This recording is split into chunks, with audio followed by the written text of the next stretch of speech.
Morning everyone. We've had this rectory for 10 weeks now, so we thought it was time for another big update. What I'd like to do today is to do another complete tour of the place, go around each room, show you what we've done so far, talk about some of the things that we still need to do, and just show you the progress really. So we'll start in the garden. As I've mentioned in previous videos, we've been keeping on top of this lawn. When we arrived, the grass was basically knee high. It was just a complete mess. So we cut it all back. And over the last 10 weeks, we've just been cutting the grass once a week, every week, just keeping on top of it. And it's starting to look a lot nicer now.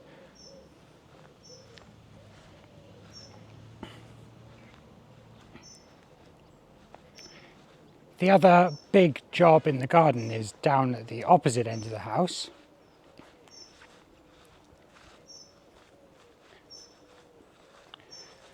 There's quite a lot of ivy growing up this wall at the far end of the house. And this really isn't very good for the wall. It doesn't look very nice, and it also damages the brickwork. So we want to get all this ivy cut back. So we're gradually working through that. We've got it done on this much of the wall. And it's just this section in the middle now really that's still got to be cut back. So hopefully that won't take too much longer. I do absolutely love this garden, especially at the moment in summer when everything's looking so green. There will certainly be a bit more work to do out here in the garden. There's a few trees that we're going to need to cut down, just self-seeded, smaller trees. We'll certainly keep a lot of the bigger, nicer ones. And just lots of pruning and general gardening. So, let's head inside. And we're going straight into the biggest of the reception rooms. This is what I consider to be the nicest room of the house. And hopefully you can see that these walls now are just bare plaster. When we arrived, all of these walls were covered in lining paper. And Emma has she spent probably the better part of a week full time with a wallpaper steamer, just getting all of the lining paper off these walls. It's really stubborn.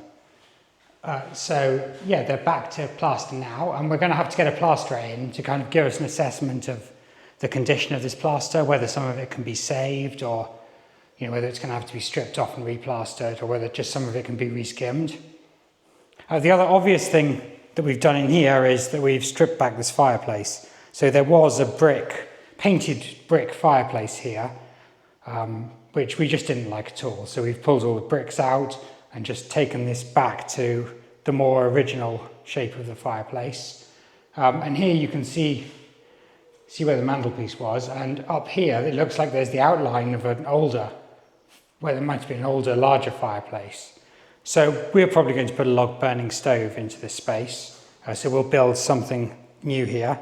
But the hearth seems to have survived, even where the bricks, you can see the sort of line where the brick fireplace was built on top of the hearth tiles at some point.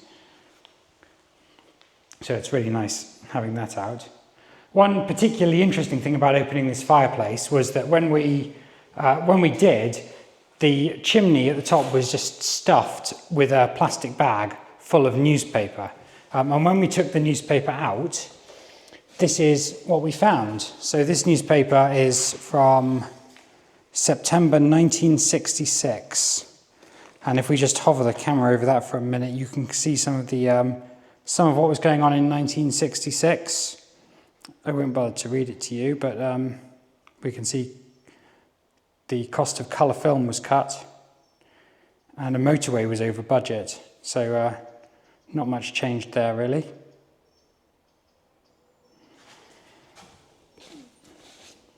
We'll keep these old newspapers anyway, possibly try and scan those in at some point and see if there's any other interesting bits. Oh, the skirting board in this room was in pretty terrible condition, so we've removed the skirting board from around the bottom.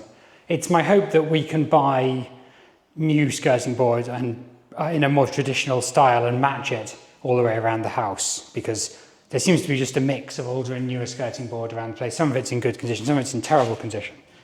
But it would be just a lot nicer if it matched. Like out here in the hallway, you can see slightly different style of skirting board that's still here, but it just doesn't match anywhere, so we're going to get rid of all of it and start over with that. Coming into the other of the large reception rooms now, this is we've got earmarked for a dining room or a snug or something like that. And it's a very similar story in here, really. We've got the skirting boards off because they're in even worse condition in here. We've started taking the lining paper off in here. So this blue is just the paint, but coming to the opposite side of the room, you can see there's still loads of this lining paper on the walls. So this is all going to have to be steamed off so that we can get back to the original plasterwork and hopefully restore that if possible. What else have we done?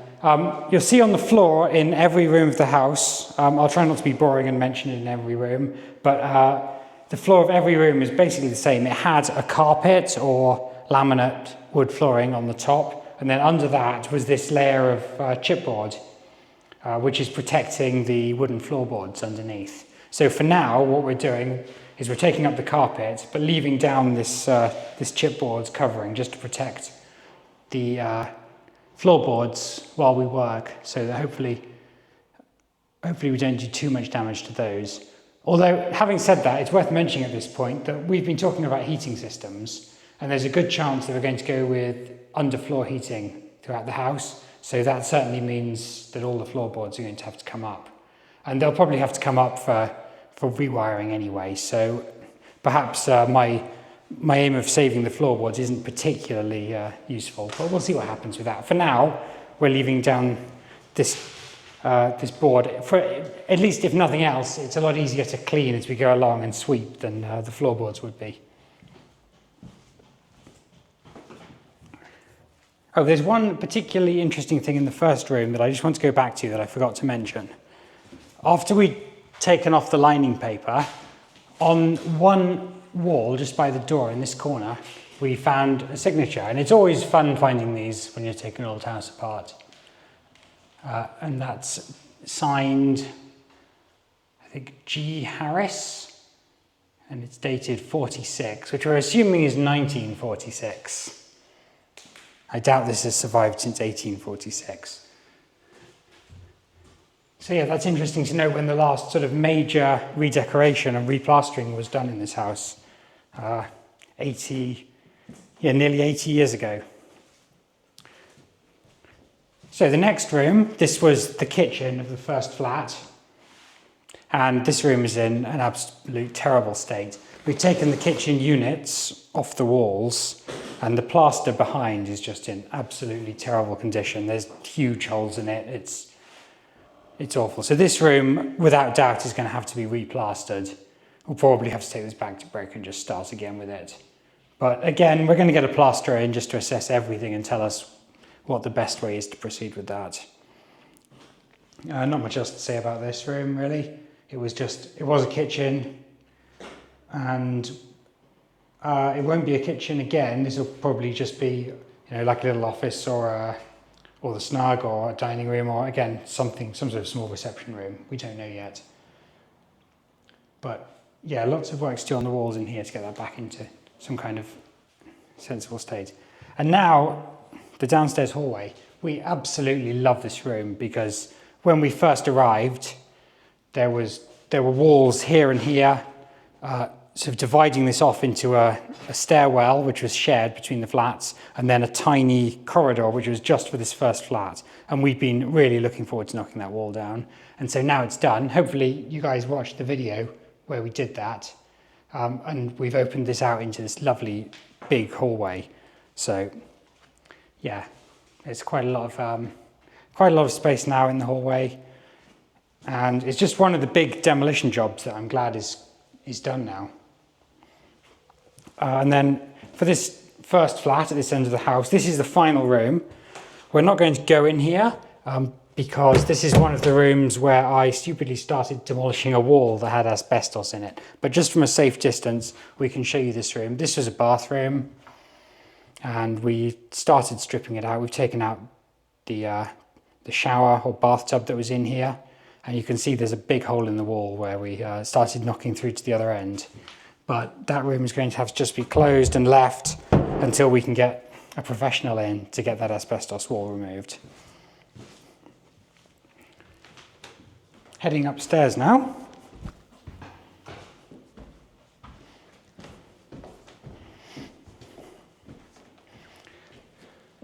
This was the other part of the hallway job, which we were really excited about. This hallway was divided off. There was the front door of a flat here, and then a big plasterboard wall along here, just again closing off the stairway. So opening that up now, we've got this nice big hallway, and we can see out over the downstairs hallway, and it's just a lovely space. It's fairly boring what we've been doing upstairs, and it's really more of the same.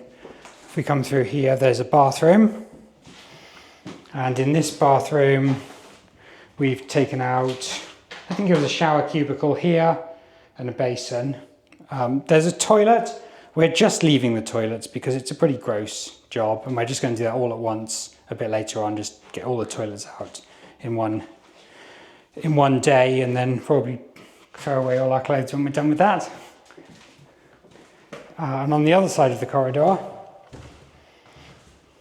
we've got one of the bedrooms. There are 3 of these nice big bedrooms, and we haven't done a huge amount in these rooms. There's not a huge amount to do, really.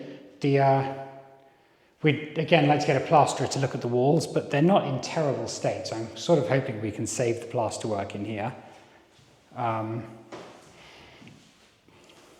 Turning around, we've removed a built-in wardrobe that was here. It was just a wooden wardrobe. It's exposed some interesting old wallpaper behind, which is quite nice.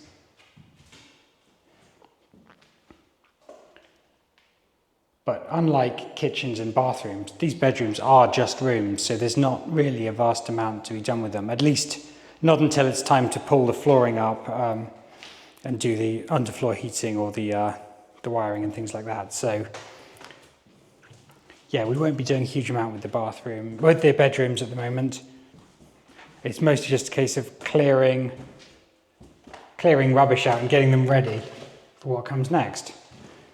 This one, another nice big bedroom. This is undoubtedly going to be our master bedroom. It's just ever so slightly bigger than the other bedrooms, and we think it's in a slightly nicer place. It's got the nicest view of the garden, I'd say. From here you can see right across the 2 different sides of the garden. And that brings me on to talking about these windows. So one thing we'd love to do is to get all of these windows replaced. These are just UPVC plastic windows that the Housing Association put in about 30 years ago. And they're in a pretty sad state now. Some of them are worse than others. Some of them you really can't see out of because just dirt has managed to get in between the window panes and moisture. And yeah, it'd be very nice to replace these. And the original windows this house would have been sash windows. So we definitely want to go back to sash windows wherever we can, which I think will be an awful lot nicer.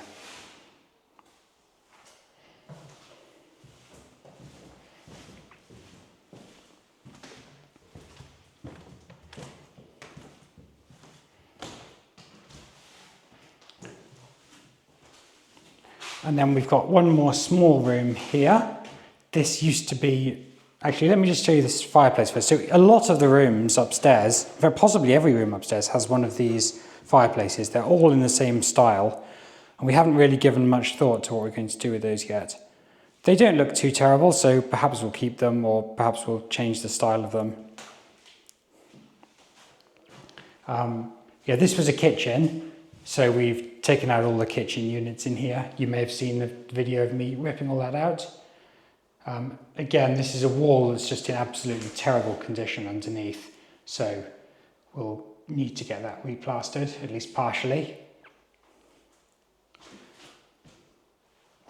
Yeah, again, most of the ceilings is something we want to keep because ripping down the ceiling is quite a big messy job, and hopefully in most cases the ceilings can be saved. But it's So that's something I don't know a huge amount about, and hopefully it's something our plasterer will be able to tell us what to do about. Just one more note on windows. A lot of the windows have these lovely shutters on them, which I think are completely original to the house. So it'd be great if we can keep these shutters. I'd like to get somebody, a professional, to remove these and clean them up, at least refurbish the hinges so that we can use them without too much damage. And I'm sure they'll survive having the windows replaced. So that would be very nice.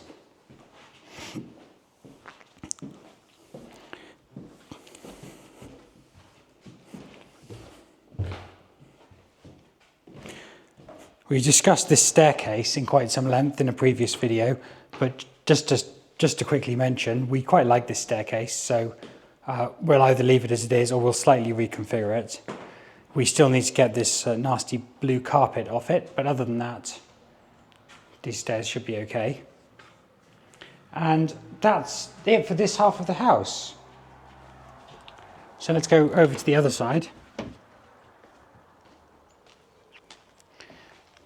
So we've got 2 skips on the go at the moment. Because of whatever regulations there are here, this skip, this big one, is just for general waste. It's full of all of our rubble and bits of old skirting board and things. And we've got a separate skip, smaller one here, which we have to put plasterboard in. So whenever we take down plasterboard walls, we have to keep the plasterboard separate and put it in that skip. Which is a bit of a hassle, really, separating all that out, but that's what we've got to do. So into the second half of the house, we've got the cellar down here. I won't bother to go down to the cellar today because we haven't done anything down there. This is all the fuse boards and things up here, or electricity meters up here, which we're gradually just waiting for the various electricity companies to take away and hopefully just leave us with one electricity meter. So here we go, the second half of the house, and this is probably the room that has been the most interesting so far in terms of work. So this room, when we arrived, it had a much lower ceiling. So you can see here, there's a line separating the top from the bottom, and there was a false ceiling all the way across the room there. It was a plasterboard ceiling mounted on stud work. So I was quite keen to get that ceiling down, and I've done all that. The stud work's gone, the plasterboard's gone, and this dividing wall, which divided the room into a kitchenette and a living room, I was keen to get that down. I've taken all the plasterboard off, and I'm just waiting for word from the structural engineer before I take the stud work down, but I'm sure it won't be a problem.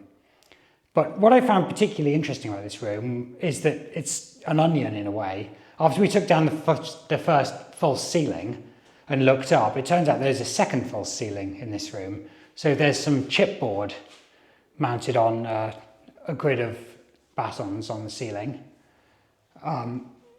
So obviously at some point the original lath and plaster ceiling wasn't in very good condition, so they decided rather than fix it, I guess they put this chipboard ceiling in over the top of it. So we're probably going to get all of this down and do a brand new ceiling in this room to replace all of that. Obviously the kitchen's completely out here. This entire room might actually be our new kitchen, which would be nice, but it'll be a much bigger kitchen than what was there. So we'll have this wall down and open this out into one big kitchen, hopefully.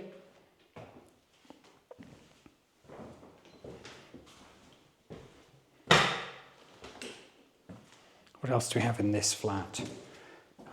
This room, which is really very boring. This is the only room in the house that has a concrete floor. We don't really know why it's different, but there's the concrete floor in this room. And there's very little to say about this room. We've taken the carpet up, but otherwise it's just as we found it, and it'll remain that way for now. What else do we have? Okay, so down here, this is another, at the other end, this is another bathroom that we can't go in, but we'll just show you. This is the other side of the wall, the bathroom where we started the demolition of the wall. And you can, if we look down, we can see there's some asbestos on the floor. So we will not be touching that until we've had professionals in to come and clean up. And they'll take that wall down then and open the house out into one complete house rather than it being in two halves. This, on the other hand, strangely, is a bit of solid wall dividing the two halves of the hallway. So we're definitely going to have to get a structural engineer's opinion on that. But obviously it'll be absolutely lovely if we could just walk straight through to the other half of the house. So that's a slightly bigger structural question to be answered. And much like the other end of the house, this wall here, which you can see at this end because we haven't taken it down yet, this separates the stairway from the flat. And we're looking forward to getting this wall down to open this up again into one huge hallway. But this has asbestos, so that's going to have to wait. So let's head up these horrible tiny stairs.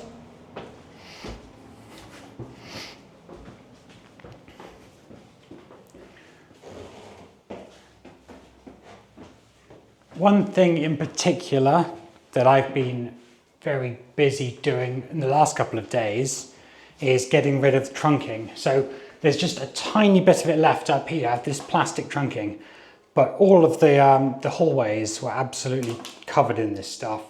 It just ran all the communal lighting for the hallways, and I've got most of it out now. So there's a few sort of hooks on the walls where it was mounted, but that will soon be gone. And it just makes it look a lot more open, not having all the plastic stuck to the walls everywhere. So coming into this second upstairs flat, which was called Flat 4, there's one particularly interesting structural thing in this flat, which is this section that's been walled off. So this forms an emergency exit. There's a ladder which goes up to the attic room, and then a fire exit door which goes out onto the flat roof. And that was just completely enclosed by this wall.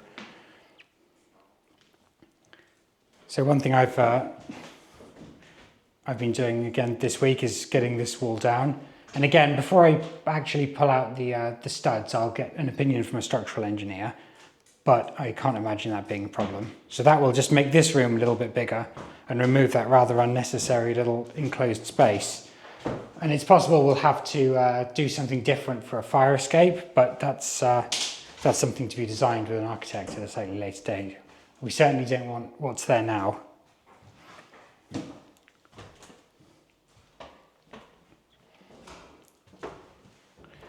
Coming through to what was the kitchen and living room. This is basically a mirror of what's downstairs. There was a kitchenette at this end and a living room at this end, divided by a plasterboard wall. I've got all the plasterboard off. I'm waiting to get the stud work down. Nothing particularly different here. Luckily, no false ceilings upstairs at least. There's a lot less work to be done here because we didn't have to worry about getting ceilings down. But we've got the kitchen units out and all the sinks and things out. So that's a lot of the rubbish now gone, which is nice. We've had 3 or 4 big skips now go, just full of old bits of kitchen and flooring and just all stuff we don't really need or want to reuse.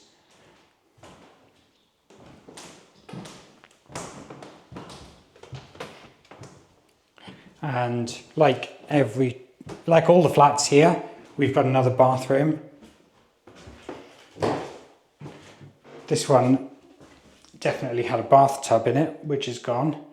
There's a few little things we've got to do around the place that we've just missed as we've gone along. Like, for some reason, there's still a couple of tiles left on this wall, so that didn't last long. Got to get the last of those tiles down at some point and get everything stripped off, ready for redecorating. These big red X's on the wall mark asbestos, so very similar to downstairs. We're waiting for the professionals to come and knock this wall down. So that'll knock this through to the next door bathroom. And you can see this little narrow window here. This was, once upon a time, a much larger window, and it's been cut in half by this stud wall. So it'll be very nice to get that gone and open this up into, as it must have originally been, a much bigger room.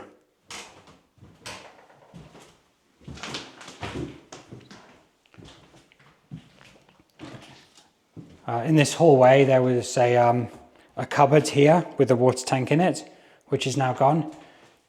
This was a much older cupboard. A lot of the cupboards were just kind of surface plasterboard construction, but this one actually was a much older wooden cupboard. It's been plastered around at some point. So it always feels a bit of a shame to remove some of the older construction, but certainly not original, and we certainly don't want a tiny cupboard in this hallway, so that's now gone. And all of these little changes, we see it every day, so it's not necessarily a big shock, but all these little changes just gradually make the place feel bigger and more open and less like a maze of tiny flats.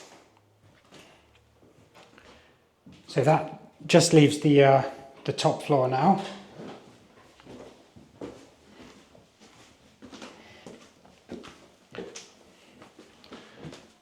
And I'll make this quite a quick tour of the attic flat, because we haven't done a huge amount up here.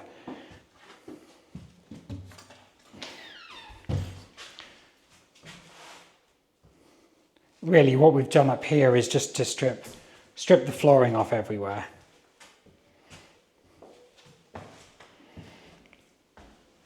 Like everywhere else in the house, it's just down to these bits of plyboard or whatever they are protecting the floorboards. We've got some particularly steamed up broken windows in this part of the house, so again it'll be lovely to get new replacement windows in here.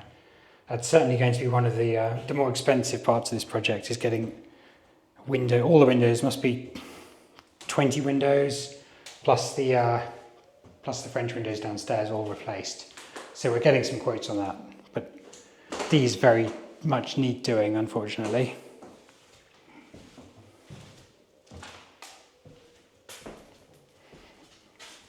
Let's just quickly show you, there's another room up here, but we haven't really thought to do much with it yet. These rooms, they might just need redecorating. Major redecorating, that might be all there is to it. But also, as I've mentioned, if we go with underfloor heating, like everywhere else, we're going to have to take up the floorboards and rethink the whole floors so that we can get the heating in.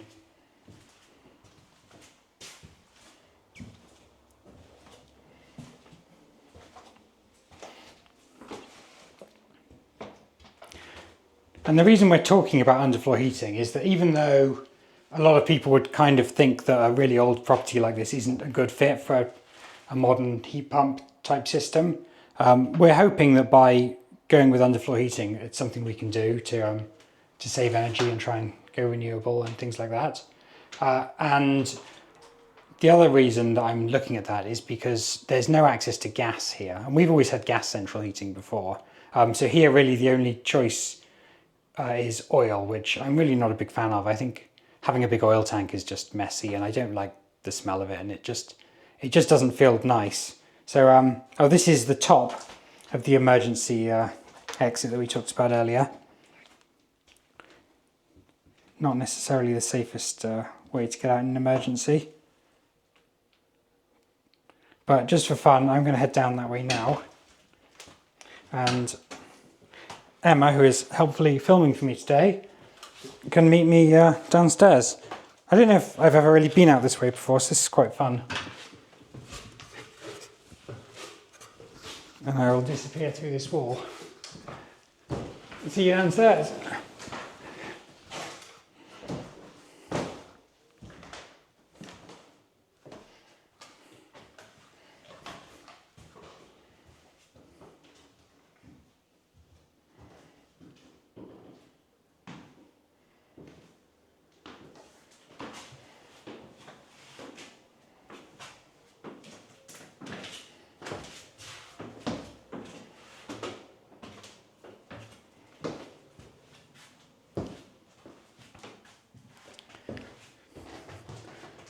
After my first video, there was a lot of discussion about these stairs and whether these stairs should be kept and what we should do with them. But the more I've read, the more I realised that a lot of that's going to come down to what we're allowed to do with building regulations.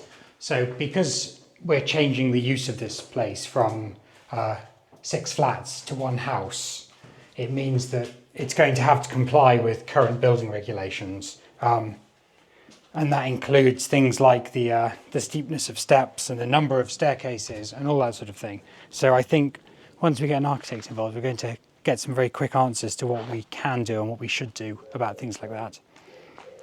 I'm just going to quickly show you this annex. As I mentioned, we're not really doing anything with it at the moment. It's the only part of the house that now has water and electricity. So we're just using it as a kind of base while we work. There's a little kitchenette here. We've got a fridge going in there. We've got running water, so it's just a nice place to have a tea break anytime we want. And there's a toilet over here. But other than that, we've really not touched this end of the house.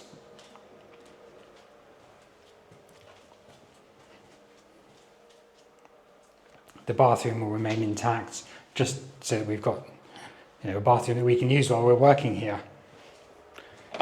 And it may even be that if we need to, we can move in here temporarily, and that might be a bit more convenient for working. And it might be that we have to sell the house that we're currently living in, so it'll be useful to have this space that is still inhabitable.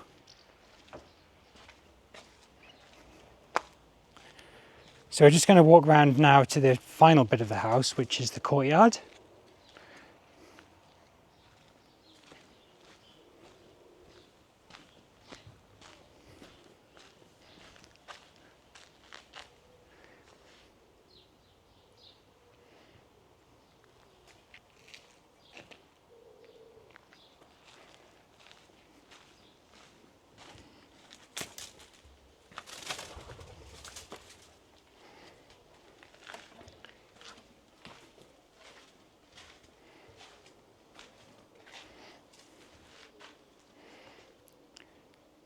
This courtyard, Emma and I spent a good morning clearing all the weeds out of and tidying up.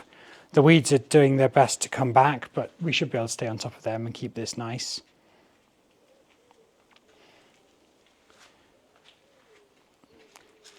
There's a couple of outbuildings here. We've not done anything with those.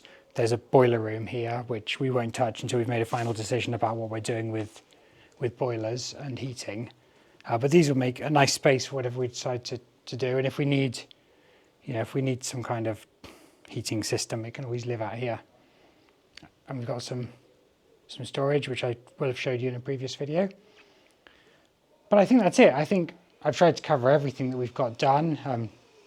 And as you can see, there's still a fair bit left to do. And we're feeling a bit of a lull at the moment while we wait for some tradespeople to come, especially the asbestos removal and the structural engineer, to tell us what we can and can't do in terms of structural changes. But even though that is the case, every time we come here, we still find more work to do. We still find more rubbish to clear out. So there's plenty to be getting on with, and it seems to be going quite well. So that's it for today, but thanks for watching again, and we'll be back soon.